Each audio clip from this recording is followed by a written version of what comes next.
Congratulations on the purchase of your new Tennant Model 6200 Power Sweeper. In order to introduce potential operators to this machine and prepare them to operate and care for the machine effectively, this video is presented in 5 sections: machine controls and instrumentation, pre-operational checks, operating the machine,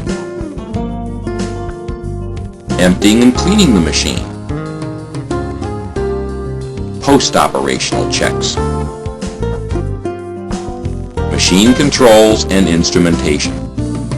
The directional pedal controls the direction of travel and the propelling speed of the machine. You can change the speed of the machine with the pressure of your foot on the pedal. The harder you press the pedal, the faster the machine travels. To propel forward, press the top of the directional pedal with the toe of your foot. To propel in reverse, press the bottom of the pedal down with the heel of your foot. Take your foot off the directional pedal and it will return to the neutral position. The service brake pedal stops the machine when pressed. The parking brake sets and releases the front wheel brake. To set the parking brake, depress the service brake and press the lever at the top of the service brake pedal with your toe. Then release. To release the parking brake, press and release the service brake pedal. The debris trap pedal is used to open the flap in front of the main brush. This allows larger debris to enter the brush compartment. When the pedal is fully depressed, the flap in front of the main brush is raised. When the pedal is released, the flap returns to the working position. The main brush lever controls the position of the main brush. To lower the main brush, pull the lever to the right and back into the main brush down position. To raise the main brush, push the lever up and to the left into the main brush up position. The vacuum fan brush switch controls the power to the machine's dust control vacuum system, main brush, and the dust filter shaker system. On machines powered with internal combustion engines, this switch only controls the dust control vacuum system and the dust filter shaker system. To turn on the vacuum, press the top of the switch. If the machine is battery powered, this will turn on the main brush also. To turn off the vacuum and main brush, press the switch to the middle position. To run the dust filter shaker system, press and hold the bottom of the switch for 8 to 10 seconds. On electric powered machines, the power kill switch halts all power to the machine. You can press the power kill switch to kill the power. To reset the power kill switch, turn the switch knob in the direction of the arrows to release the switch and restart the machine with the key switch. Also on electric powered machines, the battery discharge indicator shows the charge level of the batteries. When the batteries are fully charged, the indicator on the far right is lit. As the batteries discharge, the indicators will move along the display to the left. Recharge the batteries when the indicator flashes. The steering wheel controls the machine's direction. The hour meter records the number of hours the machine has been operated. Use this information to determine machine maintenance intervals as outlined in the maintenance section of the machine manual. The ignition switch starts and stops the machine with a key. To start the machine, turn the key all the way clockwise. To stop the machine, turn the key counterclockwise. The horn button sounds the horn when pressed. The side brush lever controls the position of and power to the side brush or brushes.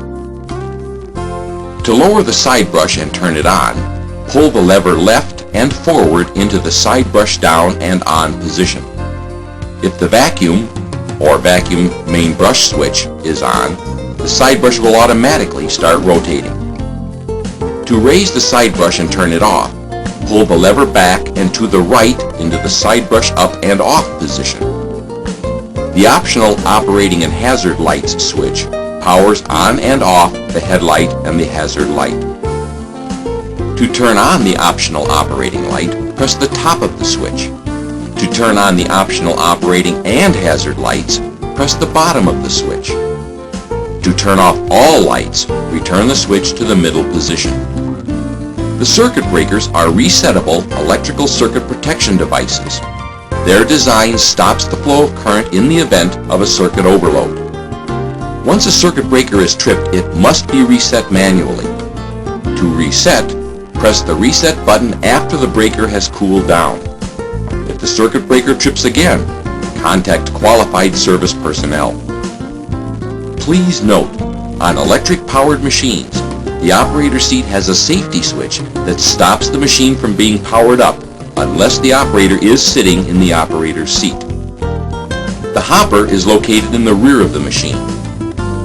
The hopper is capable of raising, so it can be emptied into a container. By pressing and holding the top of the hopper lift and lower switch, the hopper can be raised to the desired height for dumping. Once the hopper is placed over the debris container, press and hold the top of the hopper door open-close switch to open the hopper door and dump the debris. Next, press the bottom of the hopper door open-close switch to fully close the hopper door. Pre-operational checks. Before operating the machine, there are a few pre-operational checks that need to be made to confirm the machine is ready for operation. Check the brakes and steering for proper operation. Check the brush compartment skirts and hopper seal for damage or wear. Remove any plastic wrap or other debris from the brushes that may cause damage. If your machine is electric powered, check the battery charge level. If your machine is internal combustion engine powered, check the engine oil level and add enough of the proper engine oil to bring the level up to the full mark. Operating the machine. Please refer to the Use and Care Guide for reminders on how to operate the machine. To sweep with your Model 6200 Power Sweeper, simply sit in the seat, place your foot on the brake pedal, and turn the key switch clockwise to start the machine. Confirm the parking brake is released, turn on all required lights, and then propel the machine to the area to be cleaned by depressing the directional pedal. Before you begin sweeping, pick up plastic wrap, twine, and banding that may wrap around the brushes and damage the machine. To start cleaning, press the top of the vacuum or vacuum and main brush switch, lower the main brush and side brush as needed, and propel the machine. You should propel the machine about 3 miles per hour for the best sweeping performance. If you sweep large debris, you can depress the debris trap pedal to allow the debris to enter the brush compartment. When the pedal is released, the flap will trap the debris in the brush compartment so it can be swept into the hopper. If the machine is electrically powered and equipped with the optional vacuum wand, lift the wand off of the carriage and vacuum up the debris you can't reach with the machine. The vacuum fan system for the wand will automatically start when the wand is removed from the carriage. If you need to operate the machine without the vacuum wand attached, remove the wand hose from the vacuum box. Fold the wand carriage back against the machine and turn the cam down to depress the fan switch. This switch position will prevent the fan from turning on when the wand is not in the carriage. If your machine is equipped with the optional Quick Mop, it can be attached to the machine by placing the Quick Mop assembly on the mounting adapter on the front bumper of the machine and securing it with the threaded connector knob. To lower the Quick Mops into the working position, move the release lever on each Quick Mop assembly.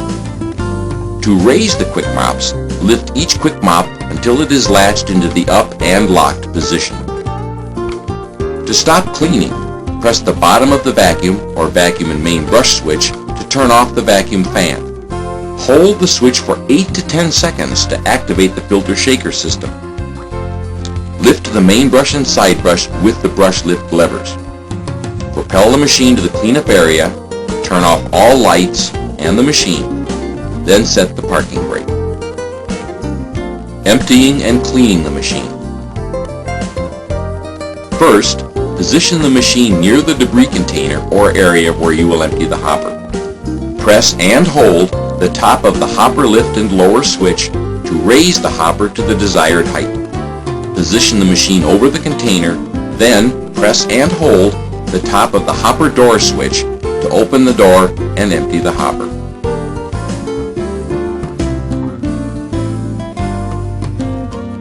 Next, press and hold the bottom of the hopper door switch to close the hopper door, and then press the bottom of the hopper lift and lower switch to lower the hopper.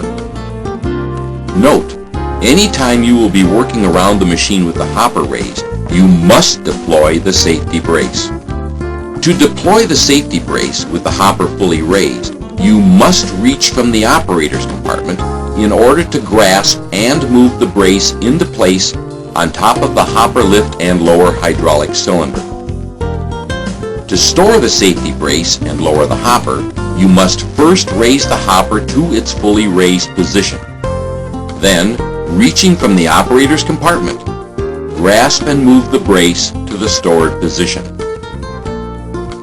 If the optional vacuum wand was used, check the filter bag condition. If the vacuum wand loses performance or the bag is full, replace the filter bag by pulling the bag off of the tube in the filter box and replace it with a new bag. Post-operational checks. Check the brush skirts for damage and wear. Check for wire or string tangled around the main brush and side brush. If your machine is an electric-powered machine, check the battery charge level and connect the batteries to the charger if required. The main brush should be removed and rotated after 50 hours of operation. With the main brush lift lever in the up position, open the brush compartment door on the left side of the machine. Remove the idler arm mounting fastener and the 3 side skirt mounting fasteners, and then remove the assembly from the machine. Pull the main brush out of the brush compartment and remove any debris wrapped around it. Rotate the brush end for end and reinstall it. Reassemble the skirt and idler arm assembly, secure the mounting fasteners, and close the compartment door. Also, after 50 hours of operation, the dust control filter needs to be cleaned and the seals checked. Once you have released the latches on the hopper filter cover, the cover can be pulled toward the rear of the machine and removed. Next, unplug the wires from the shaker solenoid and remove the filter and shaker from the filter compartment as an assembly.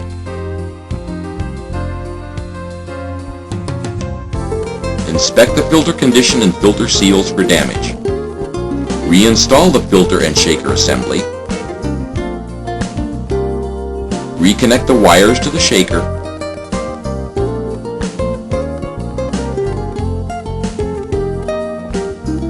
Install the filter cover and secure the latches. Performing the daily service checks and following the proper operating procedures for your machine will ensure that it'll perform in top condition throughout its useful lifetime. You will find it cleans better, has fewer maintenance problems, effectively enhances your work environment, and we're sure you'll be happy with your Tennant Model 6200 Power Sweeper for a long time.